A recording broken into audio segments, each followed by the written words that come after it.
joining us today, and I cannot even begin to tell you how ridiculously stoked I am to introduce you to today's guest, who also happens to be my brother, the reason my husband, Ransom, and I are married, and an incredible artist already making amazing waves across America, the United States, and soon around the world, Dafri.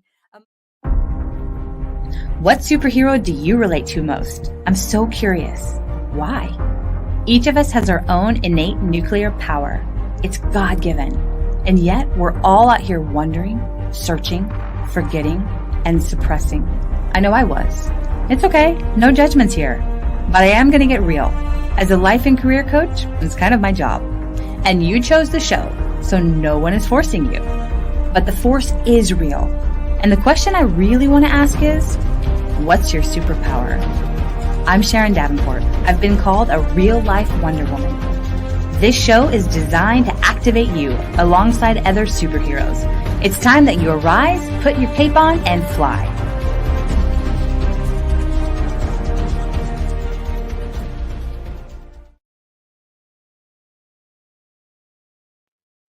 Hello, my friends. Thank you for joining us today. And I cannot even begin to tell you how ridiculously stoked I am to introduce you to today's guest, who also happens to be my brother, the reason my husband, Ransom, and I are married, and an incredible artist already making amazing waves across America, the United States, and soon around the world, Dafri. Among his many accolades, Dafri has been published in multiple magazines such as Blood Horse, Kentucky, Black Crown and Culture, and more. His work has been exhibited in museums and galleries throughout the Southeast, including Behind the Roses at the Lyric Theater and Cultural Arts Center and Roots 101 African American Museum, as well as here we still stand, Purdue University Cultural Center.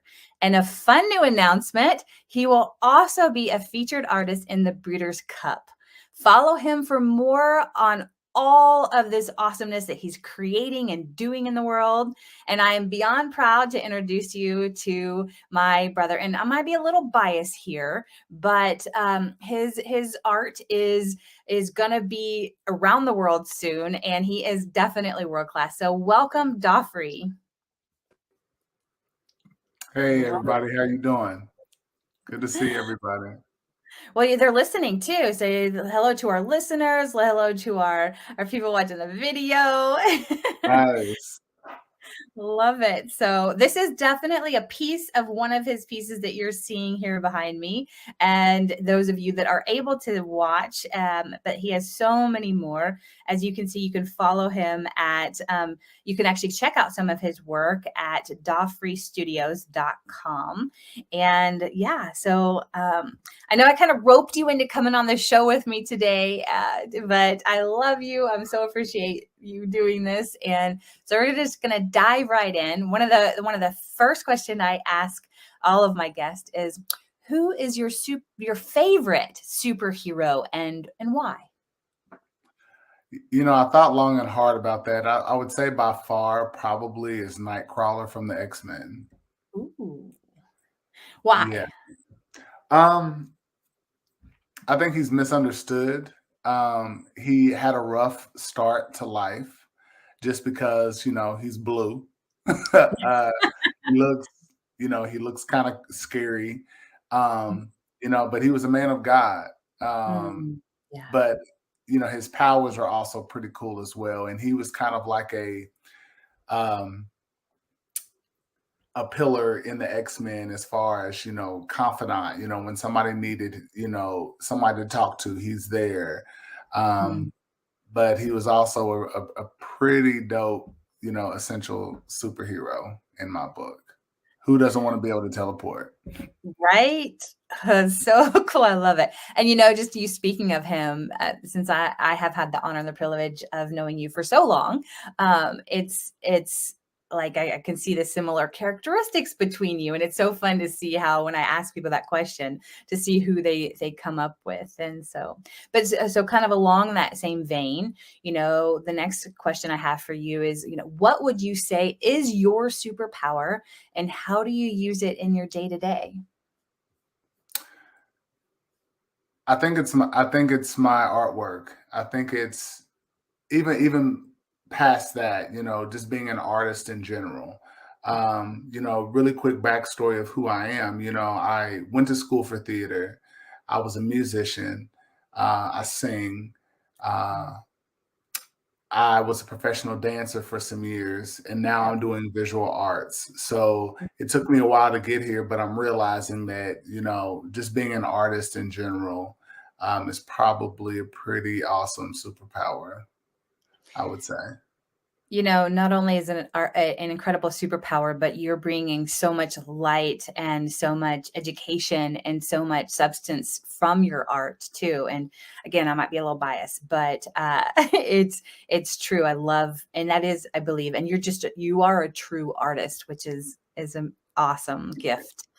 So I'd love for you now to share with our friends that are listening and watching, what is your mission statement, and then the story behind that. You're an amazing storyteller. So share with us, please, your mission statement. Yeah, so I let people know, and I'm very adamant about this. I let people know that I'm a storyteller first and an artist second. So all those things I just told you about, all those past artist careers that I've had, um, I was telling stories, not necessarily with my voice, but with different, different veins. But I was telling stories, and so that's bled over into the artwork. Um, I would say my mission statement is, I'm very purposeful on bringing healing to people who have been through some major, major things. People that have been through things that are just this big, but they've affected them in major ways. Yeah. Um, Art has a wonderful way of creating a safe place for people Hmm. um, who don't want to talk to somebody who doesn't necessarily even know that something is going on, but then all of a sudden they have some type of a revelation or some type of a physical reaction when they see this artwork. I've witnessed it in just being at my art gallery, and it's nothing but God. It's nothing but the Lord. I can't take any credit for it. And so I'm just trying to, be obedient and just do what he's asking me to do. So, definitely the mission statement is trying to create a space for people to find healing, find joy, find happiness, and uh, yeah, just a safe place. I love that. I love that. And so many people need that. It can be an opportunity for self-care too, right? And Yeah. to by having that outlet, to have that, journaling is fantastic, but being able to step into that piece of enjoying art, or actually spending time creating, can be a safe place. And I love how you're facilitating that on such a powerful level with your art. And I've been able to work shows with you and see how you interact with every single person that comes in your presence, and how that give them that attention and that time. And I know that everybody who connects with you, everybody has honor of meeting you, is walking away a better person for that. So I love that. Now, and so as a creative, people always want to know, what's your process? What's the story behind your creations, that is? My brain is always going, even when I'm standing still, even when I'm being quiet. You can attest to this. I'm not, big on words. Um, I'm kind of a behind the scenes kind of guy until I have to be up in the forefront. But my first part of my process is just watching. Mm, I'm taking in a lot of different people's stories, just through regular conversation and just talking with people. That typically leads to a photography element, so I'm a mixed media collage artist. That's one of the mediums in the art that I do. And that's one of my major mediums, which is my mixed media collage portraits. And so that starts with the photography element. A lot of collage artists like to cut things out of magazines. I primarily do not. Mine starts a little bit more organic in the sense of I want people to be represented in whatever community I'm in. So, Black, white, Latino, everything in between.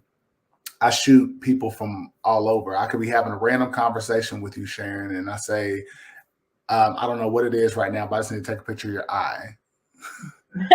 No idea. I have no idea what I'm going to do with that, Right. picture. It could sit in my archives for 6 months, and then all of a sudden I have this idea for this piece, and that was the perfect eyeball that I needed. Right, right.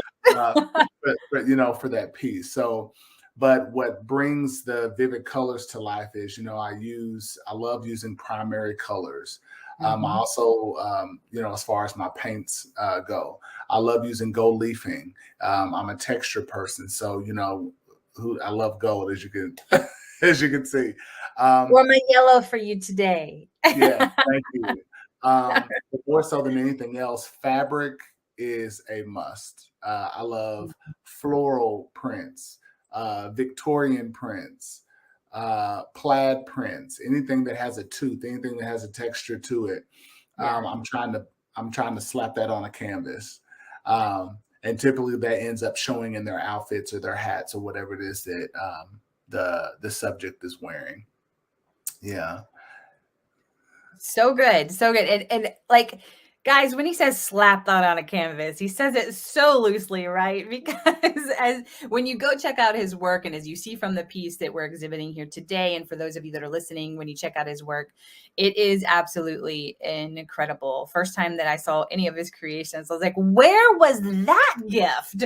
Like, holy cow, where did that come from? Because I'd known him as the dancer and the theater guy and stuff, but then this came out, and we're going to talk a little bit more about that here shortly. But I'm just curious, as we're talking about that too, do you have a favorite piece that you or creation so far that you've created? Tell us a little bit about that. I would say the one that we actually have up right now is in my top three. Awesome. Um, that's like almost asking somebody what's your favorite movie. It almost depends on the Right. genre, because I tell a lot of different stories about a lot of different things. But composition wise, this is probably one of my favorites. Because I don't always do like full spread collages to where I'm going from surface to surface, just covering it. But this is a story. This piece is called "It's Time for Cobbler." Mm. Actually don't like cobbler at all. Okay, That's great. I'm one of those weird people that don't want cooked fruit. All right, Mm. but there's a lot of people that do. But what I love about this piece is Therefore, you're go this is ahead. about this is about women of service. Mm. Part of my artist statement, part of my storytelling comes from the standpoint I love to bring to the forefront the people that were in the back. And Mm. those are service workers. Those are this lady kind of reminds me of the ladies growing up in church who were like on the culinary committee.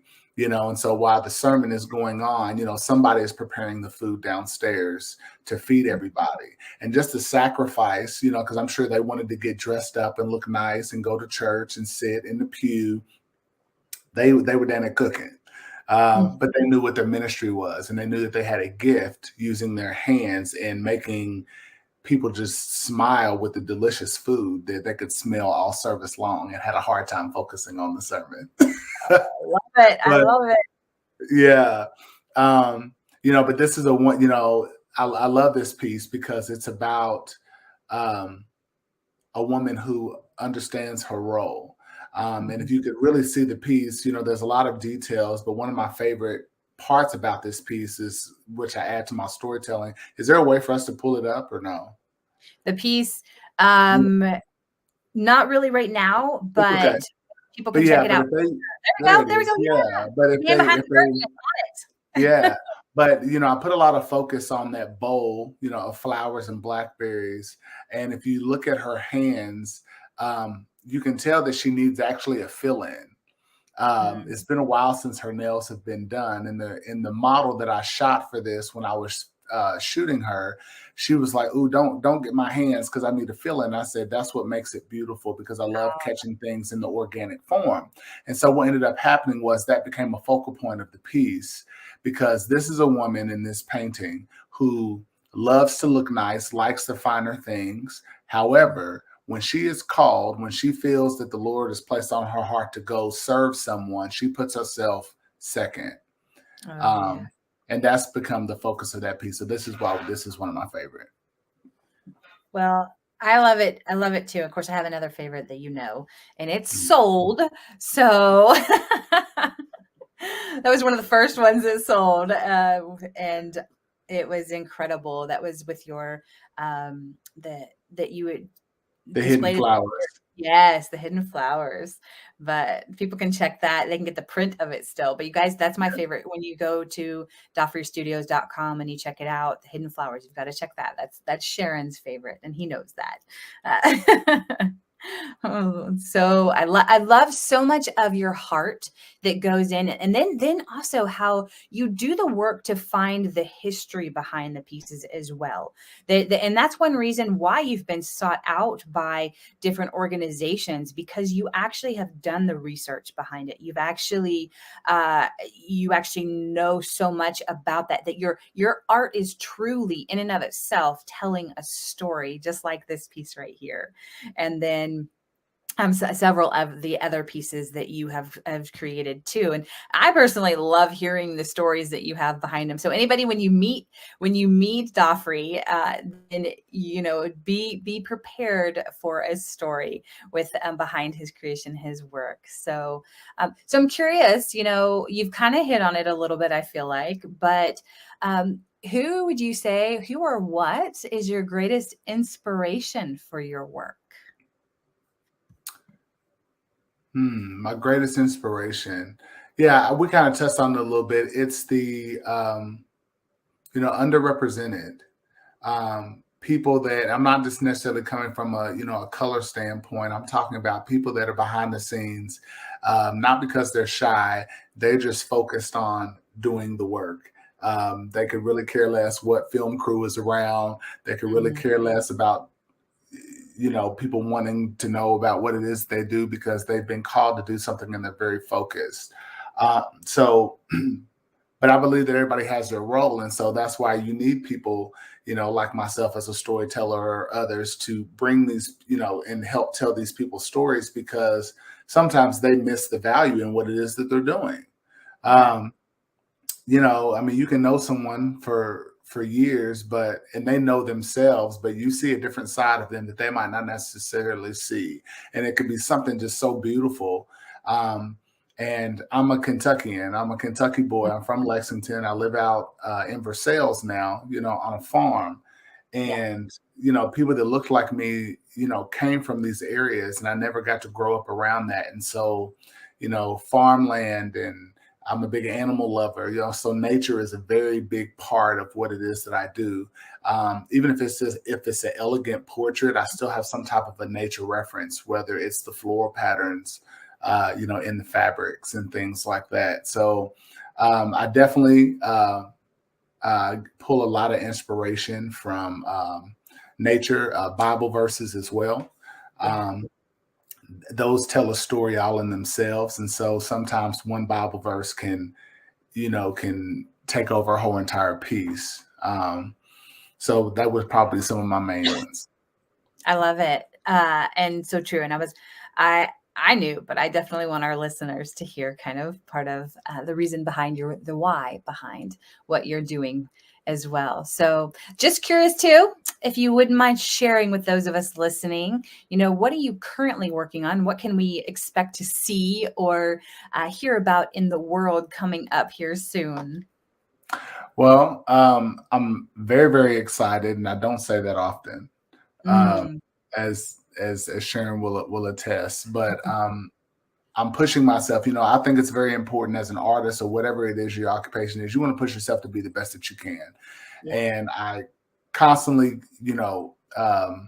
push myself to be a better artist. And so part of that is trying new things. So I just found that I love staining wood. Um, Mhm. So I'm working on some new pieces. I'm working on about 3 pieces right now. I have some up and coming shows, Yep. and I wanted to change my process a little bit. I wanted my work to be cleaner than what it was. Um, I'm still satisfied with it, but if it's your work, you know that there's always something that you can do better, right? And so now I'm working primarily on wood panels, which I'm very, very excited about. Hard surfaces, so I can really get in there and do some beautiful shading with my fingers. I'll use my fingers, are the best paint brushes in the world. Love it. Yeah, so I'm using a lot of different new techniques that I've been wanting to try for so long, and it's just been like a playground. It's been really, really fun. It's been very tiring because it's long hours. Yeah. But yeah, I'm just gearing up. Yeah, I'm working on about 3 pieces right now for some up and coming shows. Yeah. Awesome. I cannot wait. I personally can't wait to see because every time you're like, hey, look at this. Sometimes I get to see in the process, the creative process. Sometimes it's afterwards when you show me and you say, what do you think about this? I love it, like sometimes having a little bit of a say, although you ultimately, of course, are the creator. So I love that. So I'm curious too, with you've created a lot of different work over the years and you've just really begun. But have you ever had a piece that you really didn't just want to like you didn't want to part with? Oh yes, that was probably the last piece that I just sold about 2 weeks Mhm, ago.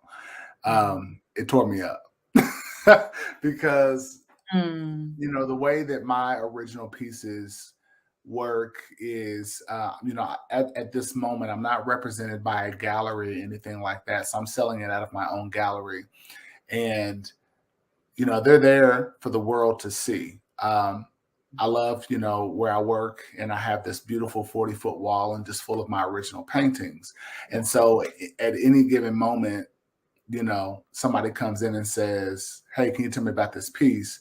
And then I tell them about it. And next thing I know, they're like, well, take it. And I'm just like, but I haven't packed his bags yet.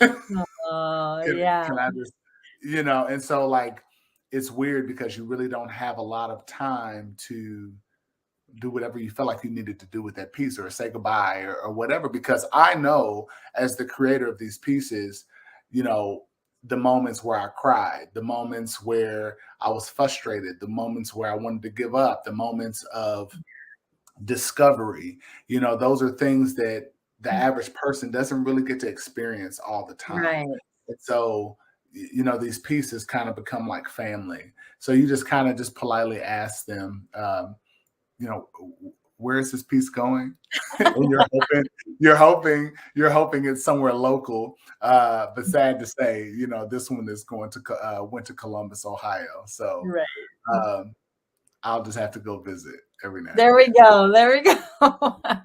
And it's fun because I've seen that your original work sometimes is different than like the prints. There's the differences that happen, and so even though you still have the prints, the original is your baby, and so I could see how that would be hard to let that go. But, And also, and I'm sorry to interrupt, and also for the community, like, it warms me that, like when customers come in and they've seen that a piece is gone and I would always come in on my days off and just look at that piece, right. because where I'm at until they sell, it's like a museum. Mhm. It's like a place to come and just find that comfort. And so it's kind of hard, but it forces you to put out new work, right? Right, You right. can't stay stagnant. Make I'm it comfortable. thankful and blessed that that these pieces are moving, but that just means you need to create new stories for people. Speaking of stories, what would you like to tell us about Willow Moss Woods? Oh, is that what we're doing? Oh, go. So so up until this point, we've been talking about my mixed media collage work, but I also said that I have some other disciplines that I do. So as a storyteller, I created a story about these wonderful little gentlemen that come from this wood, this forest. called Willow Moss Wood, and they are my gnomes. They are my little gentlemen. The brand is called Gnomes in the Home. September, this month, is actually our year anniversary Woohoo. of the Gnomes in the Home. I started these last September. I wanted to have a gift for people to bring storytelling back into their homes, and also have a product to go with it. A little plush, wonderful little bottle of joy in this little 5-inch little gnome gentleman. Yeah. And Willow Moss Wood is a wonderful forest here in Kentucky that I made up because I wanted people to be able to, have a place to escape to. I do a lot of hiking. I do a lot of nature walks and things like that. And so that's where a lot of the inspiration came from. And there's a lot of stories that are coming out of Willow Moss Wood. So they're also on the website as well. I would love for you guys to go check that out. I'm excited to say they're starting to go into retail shops all over the country right now. And it's blowing my mind that people are really resonating with the story, not just a gnome. They're not just gnomes, hand-sewn gnomes. They are friends. Yeah. And I love how when you get to meet several of the gnomes at once, they choose you. You don't choose them, right?